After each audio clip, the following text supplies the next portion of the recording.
দর্শক আপনাদের যদি একটু দেখানোর চেষ্টা করি, আমি কিন্তু একটা রিক্স দিয়ে ভিডিও করার চেষ্টা করছি আমাদের চৌগাছা ভিডিওর উপর থেকে। এটা একটু অন্তত রিক্সের জায়গা থেকে ভিডিও করছি, আসলে দেখানোর চেষ্টা করছি।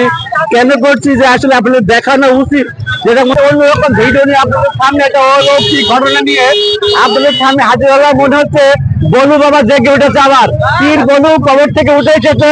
সে কারণেই ঢাকা বঙ্গভবনের যে ভিড়টা হয়েছিল সেটা কিন্তু আমরা চৌগাছা ব্রিজের উপর হচ্ছে আজকে। এটা আপনাদেরকে দেখানোর আমরা চেষ্টা করি। এটা কিন্তু পীর বলু দেওয়ানের মাজার মেলাকে কেন্দ্র করে ব্রিজের উপরে ভিড়টা হচ্ছে। আসলে এই জনসমুদ্র দেখছেন, এটা সম্পূর্ণ বলুর মেলাকে কেন্দ্র করে। এটা আমাদের চৌগাছার ব্রিজের উপরে একটা অংশ বিশেষ।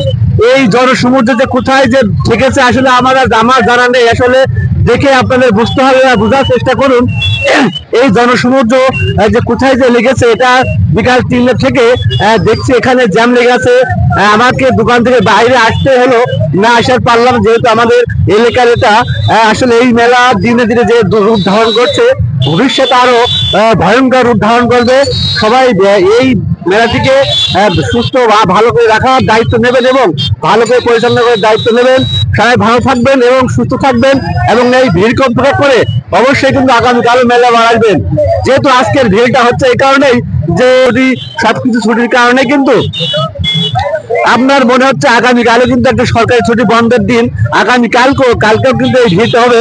আজকে মনে হচ্ছে 5 আগস্ট যে বঙ্গভবন হামলা করেছিল সাধারণ জনগণ যে বঙ্গভবন হামলা করেছিল, আজকে মনে হচ্ছে সেই ভিড়টা চৌগাছা এসেছে।